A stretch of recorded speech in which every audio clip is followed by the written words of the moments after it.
Selama beberapa dekade terakhir, aktivitas Tiongkok di Afrika telah menarik perhatian dan diskusi yang luas. Beberapa kritikus Barat percaya bahwa Tiongkok sedang mengejar diplomasi perangkap utang di Afrika. Ada juga beberapa pendukung yang percaya bahwa investasi Tiongkok telah membawa peluang pembangunan yang diperlukan bagi Afrika, terutama dalam pembangunan infrastruktur. Statistik menunjukkan bahwa sejak awal abad ke-21, Tiongkok telah menginvestasikan lebih dari 12 kuadriliun di Afrika. Dana ini terutama digunakan untuk membangun jalan, jembatan, rumah sakit dan sekolah yang mendorong pembangunan sosial ekonomi negara-negara Afrika. Namun, di antara banyak proyek investasi, ada juga beberapa proyek penting yang diberikan bantuan gratis oleh Tiongkok kepada negara-negara Afrika. Di Ghana, Afrika, Tiongkok meluncurkan proyek kesejahteraan publik yang besar dan membangun lebih dari 1.000 sumur secara gratis di daerah pedesaan. Meskipun ini bukan proyek berskala besar, sumur-sumur ini sekarang memberi manfaat bagi sekitar 500.000 penduduk di Ghana, yang meningkatkan kondisi kehidupan banyak orang. Penduduk di Ghana menyampaikan sambutan dan rasa terima kasih yang besar atas semua yang telah dilakukan Tiongkok. Namun yang tidak kita pahami adalah mengapa Tiongkok memilih untuk membantu Ghana membangun fasilitas sumur air secara gratis dan apa yang diperoleh Tiongkok di balik ini. Dalam video hari ini, kita akan mencoba mengungkap kebenaran di balik ini. Jika Anda menyukai video kami, silakan klik untuk berlangganan agar Anda tidak ketinggalan video terbaru kami. Sekarang, mari kita bahas topik hari ini. Ghana adalah sebuah negara di Afrika Barat dan salah satu negara termiskin di dunia. Namun, negara dengan luas wilayah 230.000 km persegi ini memiliki populasi 32 juta jiwa. Kepadatan penduduk rata-rata melebihi 130 orang per kilometer persegi yang cukup tinggi di Afrika Barat. Di negara ini, pertambangan memainkan peran penting dalam ekonomi nasional, dan pengembangan sumber daya mineral secara langsung berkontribusi sekitar 15% terhadap produk domestik bruto. Sumber daya mineral utama meliputi emas, berlian, bauksit, biji mangan dan minyak, di antaranya pertambangan emas sangat menonjol. Oleh karena itu, Ghana juga dijuluki sebagai pantai emas dalam sejarah. Ghana merupakan penghasil emas terbesar kedua di Afrika, setelah Afrika Selatan. Diperkirakan cadangan emas Ghana mencapai 2 miliar ons, dengan cadangan mendekati 200 juta ons. Selain emas, cadangan berlian Ghana juga sangat kaya, yakni sekitar 100 juta karat. Daerah penghasil utama terletak di Lembah Bilim di timur dan Lembah Bangsa di barat, yang menjadikan Ghana menempati peringkat keempat dalam produksi berlian dunia. Selain itu, bauksit juga merupakan salah satu mineral penting Ghana, dengan cadangan sekitar 900 juta ton, yang sebagian besar tersebar di wilayah Awaso dan Koko. Namun secara historis, Ghana menarik perhatian para penjajah Eropa karena sumber daya mineralnya yang kaya. Perambahan eksternal ini tidak hanya menyebabkan penjajahan jangka panjang, tetapi juga menyebabkan Ghana kehilangan sejumlah besar sumber daya dan otonomi politik. Di bawah kekuasaan kolonial, rakyat Ghana direndahkan menjadi buruh dan budak di tanah mereka sendiri, hidup dalam eksploitasi dan penindasan yang ekstrim. Baru pada bulan Maret 1957, Ghana akhirnya mendeklarasikan kemerdekaan dan menjadi negara pertama di Afrika Sub-Sahara yang terbebas dari kekuasaan kolonial.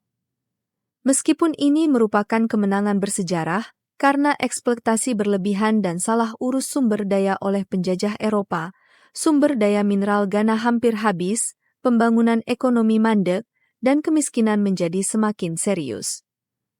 Menurut statistik, saat ini ada 850.000 orang yang hidup di bawah garis kemiskinan di Ghana, 28% di antaranya sangat miskin, dengan pendapatan harian rata-rata hanya Rp21.000. Pada tahun 1983, Ghana mengalami kekeringan yang menghancurkan hampir semua tanaman dan padang rumput, menyebabkan kekurangan pangan dan krisis air yang sangat serius. Lahan pertanian mengering, tanaman layu dan mati. Ternak mati karena tidak dapat menemukan cukup makanan. Dalam situasi ini, banyak daerah pedesaan masih sangat kekurangan sumber air bersih, dan banyak penduduk desa hanya dapat mengandalkan kolam untuk mendapatkan air untuk rumah tangga. Di beberapa daerah terpencil di Ghana, akses ke air bersih sangat sulit. Warga seringkali harus mengirim 5 anggota keluarga untuk bekerja sama, berjalan ke kolam di luar desa untuk mengambil air setiap hari. Untuk memenuhi kebutuhan air keluarga selama sehari, mereka harus membawa baskom air yang berat di kepala mereka dan berjalan di atas rumput setinggi bahu. Perjalanan seperti itu mengharuskan mereka melakukan setidaknya 3 kali perjalanan pulang pergi yang memakan banyak waktu dan sangat melelahkan bagi semua orang. Yang lebih serius adalah hewan-hewan di sekitar kolam juga datang ke sini untuk minum dan buang air besar, ditambah dengan polusi setelah hujan, kualitas air sering keruh. Sumber air tersebut tidak hanya tidak layak untuk diminum, tetapi juga menjadi tempat berkembang biaknya penyakit menular. Seringnya penyakit yang ditularkan melalui air mengancam kesehatan dan keselamatan jiwa penduduk setempat. Meskipun demikian, pemerintah setempat telah berupaya mengatasi masalah sumber air dengan mengebor sumur. Namun, air tanah di Ghana biasanya dalam, sehingga diperlukan pengeboran sedalam minimal 60 meter untuk menemukan mata air. Karena kurangnya teknologi dan peralatan eksplorasi geologi yang canggih, sulit untuk menemukan mata air di Ghana secara akurat, sehingga pengeboran sumur penuh dengan ketidakpastian dan kesulitan. Namun pada tahun 2015, situasi ini berubah drastis. Tiongkok secara resmi meluncurkan inisiatif Sabuk dan Jalan, yang mencakup 2 inisiatif kerjasama penting, yaitu pembangunan sabuk ekonomi jalur sutra baru dan jalur sutra maritim abad ke-21. Rencana ambisius ini bertujuan untuk memperluas kerjasama ekonomi secara aktif dengan negara-negara mitra dengan memanfaatkan mekanisme bilateral dan multilateral yang ada antara Tiongkok dan negara-negara terkait, serta mengandalkan platform kerjasama regional yang efektif. Sebagai salah satu kawasan pertama yang menanggapi dan bergabung dengan prakarsa Sabuk dan Jalan, Afrika tentu saja menjadi salah satu kawasan pertama yang memperoleh manfaat darinya. Pada bulan November 2015, sebagai tanggapan atas kesulitan air minum jangka panjang yang dihadapi oleh daerah pedesaan di Ghana, pemerintah Tiongkok memutuskan untuk memberikan bantuan gratis dengan membangun 1.000 sumur di 832 desa di 6 provinsi di Ghana. Karena proyek ini terkait dengan puluhan ribu jiwa di negara tersebut, pada bulan Desember 2015, Tiongkok mulai mengirim tim teknik ke Ghana untuk mulai membangun sumur air. Di Ghana, topografi yang kompleks dan beragam, serta kondisi iklim yang keras telah membawa kesulitan besar bagi proyek pembangunan sumur air, terutama selama musim hujan, banjir yang terus-menerus dan jalan yang berlumpur sangat meningkatkan kesulitan konstruksi.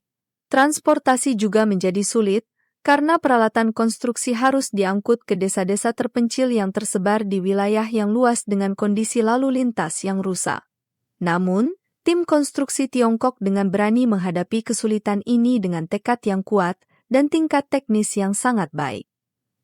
Selama pengerjaan proyek, mereka menemukan daerah dengan tingkat air tanah yang sangat sedikit dan terkadang memerlukan pengeboran hingga kedalaman lebih dari 100 meter. Di daerah lain, struktur geologi yang kompleks sangat membatasi kemajuan konstruksi.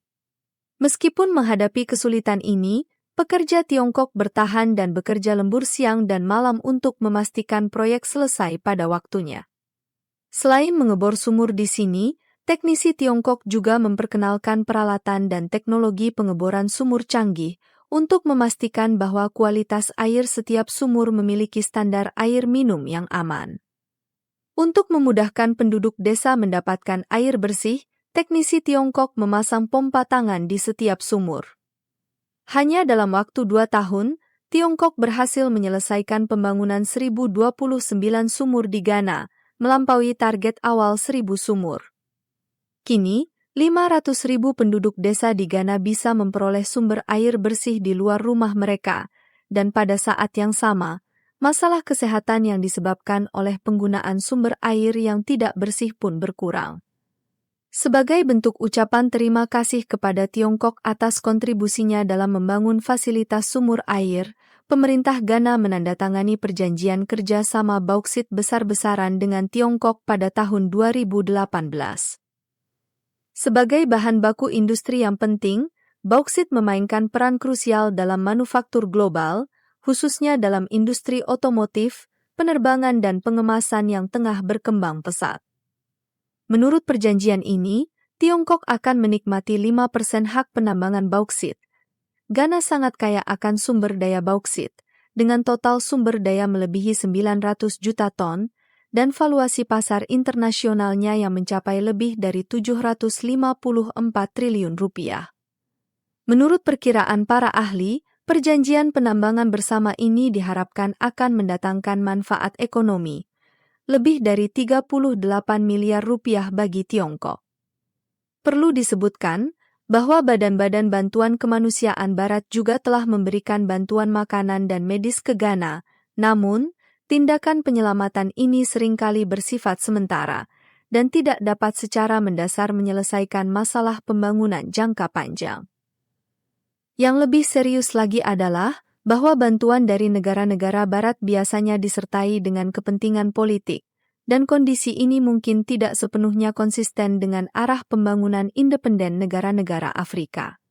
Dalam konteks ini, tindakan penyelamatan dan bantuan Barat seringkali dipandang sebagai sarana campur tangan dalam urusan internal Afrika, dan tujuan utamanya untuk kepentingan politik dan ekonomi mereka. Sebaliknya, bantuan Tiongkok lebih memperhatikan penghormatan terhadap otonomi dan kebutuhan aktual negara-negara Afrika.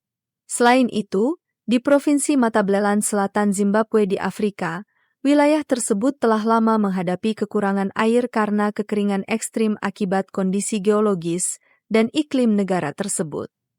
Sumur-sumur yang dibangun pada tahun-tahun awal telah mengering karena turunnya permukaan air tanah yang semakin memperburuk tekanan air setempat.